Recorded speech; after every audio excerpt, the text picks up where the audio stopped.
మీ పిల్లల బంగారు భవిష్యత్తు కోసం ఫ్యూచర్ స్పార్క్ ఇంటర్నేషనల్ స్కూల్లో జాయిన్ చేయండి. Hello English lovers, how are you all doing? Welcome to Pragna's online English classes. Hope all you people are doing great.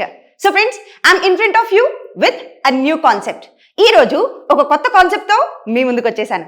అయితే before learning that concept, ఆ concept నేర్చుకునే ముందుగా let start our class with a wonderful quote. ఒక అద్భుతమైన quotation తో మన class ని start చేస్తాం. Because we are all human beings. Ups and downs, demotivations, all these are quite common in our lives. మన లైఫ్స్లో ఇలాంటివన్నీ క్వైట్ కామన్గా జరుగుతూ ఉండేవి. మరి అలాంటప్పుడు ఒక మాట మనసుని మారుస్తుంది, అలాంటప్పుడు ఒక మాట మనిషిని మారుస్తుంది కదా. అలాంటి ఒక అందమైన మాట మీకోసం. Everyday is a chance to learn. ప్రతిరోజు మనం నేర్చుకోవడానికి ఒక అద్భుతమైన ఛాన్స్ అంట. నిన్న మన జీవితంలోంచి వెళ్ళిపోయింది. సో ఈ రోజు, రేపు we have multiple days. So every day is a chance to learn. ప్రతిరోజు కొత్త విషయాలు నేర్చుకోవడానికి, మన స్కిల్స్ని ఎన్హాన్స్ చేసుకోవడానికి, మనల్ని మనం కొత్తగా ఇంకా అభివృద్ధి చేసుకోవడానికి ప్రతిరోజు ఒక ఛాన్సేనంట. So every day is a chance to learn new things. కొత్త విషయాలు నేర్చుకుంటూ ఉండడానికి, జీవితంలో ముందుకు వెళ్ళడానికి we have many days. Yes, so keeping this in mind, ఈ అద్భుతమైన మాటల్ని మనసులో పెట్టుకొని ఇప్పుడు మనం మన క్లాస్లోకి వెళ్ళిపోదాం. ఈరోజు మన క్లాస్, మన కాంటెంట్ దేని గురించి ఉండబోతోంది అని అంటే, వెనెవర్ వి స్పీక్ లాంగ్వేజ్, మనం భాష మాట్లాడేటప్పుడు ఒక భాషకి అందాన్నిచ్చే కొన్ని వర్డ్స్ ఉంటాయి. ఏంటా వర్డ్స్? వర్బ్స్ నేర్చుకున్నాము, స్ట్రక్చర్స్ నేర్చుకున్నాము, వాటిల్ని సెంటెన్సెస్ మధ్యలో పెడుతున్నాము, కొన్ని సెంటెన్సెస్ అయితే మనం మేక్ చేస్తున్నాం. బట్ వైల్ వి స్పీక్, మాట్లాడుతూ ఉన్న సందర్భంలో మధ్య మధ్యలో కొన్ని పాజెస్ వస్తూ ఉంటాయి. ఈ కొన్ని పాజెస్ని మనం తొలగించుకోవాలంటే, ఈ పాజెస్ని బ్రేక్ చేసేయాలి అనంటే, లాంగ్వేజ్ ఫ్లో అలా వెళ్ళిపోతూ ఉండాలంటే కొన్ని లింక్ వర్డ్స్ అనేవి ఉంటాయి, లేదా కొన్ని కాన్వర్జేషనల్ ట్యాగ్స్ అంటూ ఉంటారు వీటిల్ని.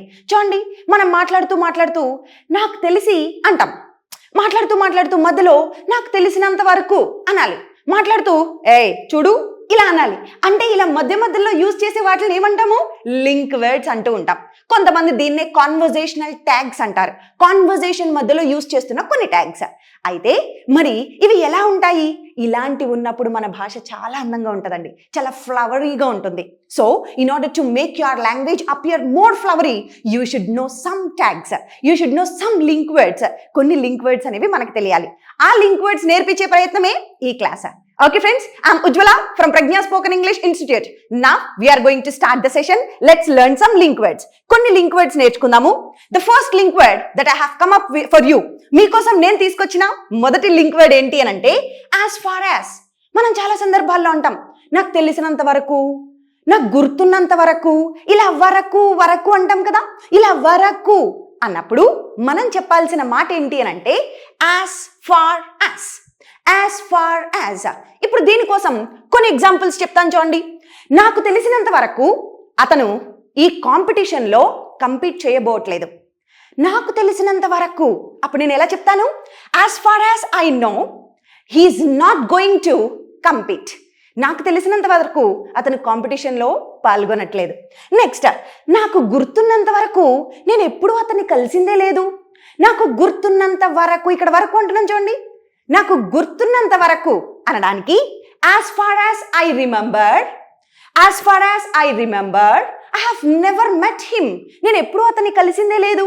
గుర్తున్నంత వరకు, as far as I remember. Next, నాకు తెలిసినంత వరకు, లేకుంటే కొన్ని సందర్భాల్లో మనం చెప్తూ ఉంటాం, this is a wonderful phrase, as far as I am concerned. అంటే నాకు సంబంధించినంత వరకు, నాకు సంబంధించినంత వరకు ఈ క్లైమేట్ చేంజ్ అనేది పూర్తిగా మనిషి చేసిన పనే. అవునా? వాతావరణంలో ఈ మార్పులు, ఇంత దారుణమైన మార్పులు, భూమి ఇట్లా మారిపోవడం, ఇవన్నీ మనిషి పనులు కదా. ఎస్, అప్పుడు నేనేమనాలి? నాకు సంబంధించినంత వరకు. అప్పుడు ఏమంటాను? As far as I am concerned. అతనికి సంబంధించినంత వరకు, as far as he is concerned. So సంబంధించినంత వరకు, as far as I am concerned, climate change is a man-made thing.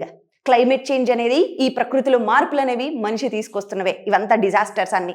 So ఇలా వరకు అన్నప్పుడు as far as చెప్తాం. కదా, అర్థమైందా? Now let's see second one. ఇంకొక లింక్ వర్డ్ చూద్దాం. చూడండి, అద్భుతంగా ఉంటాయండి. ఇలాంటివి యూజ్ చేసి మన భాష కనుక ఉంటే your language is going to be very flowery. Flowery అంటే చాలా అందంగా ఆకట్టుకునేలా ఉంటాయన్నమాట. See next one. అన్నట్టు బ్రేక్ఫాస్ట్ చేశారా, అన్నట్టు పోయినసారి వీడియో చూసారా, ఇలా అనాలి మనం. అన్నట్టు అంటూ ఉంటాం మాటల మధ్యలో. ఇలా అన్నట్టు అనడానికి ఇంగ్లీష్లో ఏం చెప్పాలి? By the way. By the way అంటే అన్నట్టు.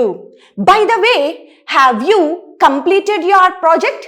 అన్నట్టు మీ ప్రాజెక్ట్ కంప్లీట్ చేసేసారా అన్నట్టు.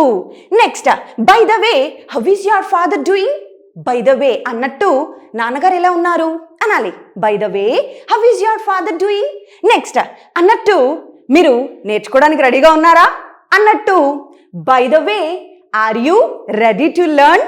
ఎస్, ఇలా అన్నట్టు అనాలంటే మనం ఇంగ్లీష్లో బై ద వే అనేది యూజ్ చేస్తూ ఉంటాం. ఓకే, నెక్స్ట్ ఇంకొక అద్భుతమైన మాట చెప్తాను చూడండి ఈ జనరేషన్ వాళ్ళ కోసం. Be dying to. Be dying to అనేది ఎప్పుడు యూజ్ చేస్తానంటే, నేను ఒక విషయానికి పరితపించిపోతున్నాను, అసలు పిచ్చి పట్టేస్తాను, పరితపించిపోతున్నాను అని చెప్పినప్పుడు మనం చెప్పాల్సిన మాట బీ డయింగ్ టు. చూడండి కొన్ని ఎగ్జాంపుల్స్ చూద్దాం. నేను మిమ్మల్ని కలవడానికి పరితపించిపోతున్నాను. I'm dying to meet you. మిమ్మల్ని కలవాలని పరితపించిపోతున్నా. I'm dying to meet you. Next, అతను ఆమెతో మాట్లాడడానికి పరితపించిపోతున్నాడు. He was dying to talk to her. అతను ఆమెతో మాట్లాడడానికి పరితపిస్తున్నాడు. పరితపించు అనేది వచ్చినప్పుడు dying to, be dying to అనేది యూజ్ చేస్తాం. నెక్స్ట్ ఒక్కసారి ఇంకొక చిన్న లింక్ వర్డ్ చూద్దాం. చూడండి, అయిందేదో అయిపోయింది, ఇప్పటికైనా మనం కొత్త కెరియర్ని స్టార్ట్ చేద్దాం. అయిందేదో అయిపోయింది, అయిపోయిందేదో అయిపోయింది అన్నప్పుడు మనం యూజ్ చేయాల్సింది enough is enough. Enough is enough. అయిందేదో అయిపోయింది. చూడండి ఎలా చెప్పచ్చు? Enough is enough, I won't be quiet anymore. అయిందేదో అయిపోయింది, ఇంకా నేను సైలెంట్గా ఉండబోట్లేదు, వెళ్ళి చెప్పేస్తాను. ఓకే, అయిందేదో అయిపోయింది, ఇనఫ్ ఈస్ ఇనఫ్. నెక్స్ట్, అయిందేదో అయిపోయింది, ఇప్పుడు నేను విషయాన్ని రివీల్ చేసేస్తాను. Enough is enough, I'm going to reveal the matter.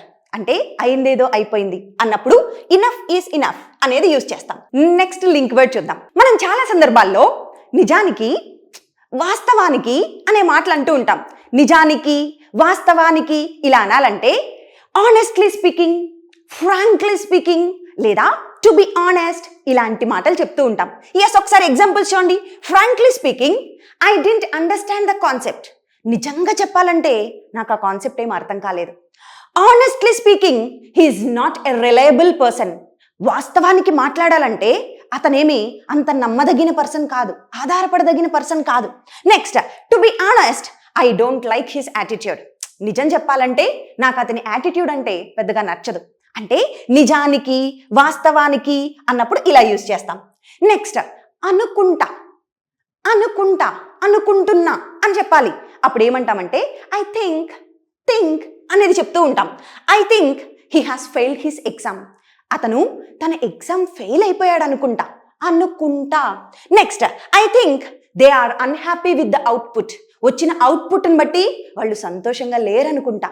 అనుకుంటా అనడానికి ఐ థింక్ అనే మాట చెప్తూ ఉంటాం. Next, I'm glad. I'm glad అంటే నేను చాలా సంతోషంగా ఉన్నాను, చాలా హ్యాపీగా ఉన్నాను అన్నప్పుడు ఐఎమ్ గ్లాడ్ అనేది చెప్తాను. చూడండి, I'm glad I met you again. నేను మళ్ళా మిమ్మల్ని కలిశాను, నాకు చాలా సంతోషంగా ఉంది. I'm glad that you are watching my video.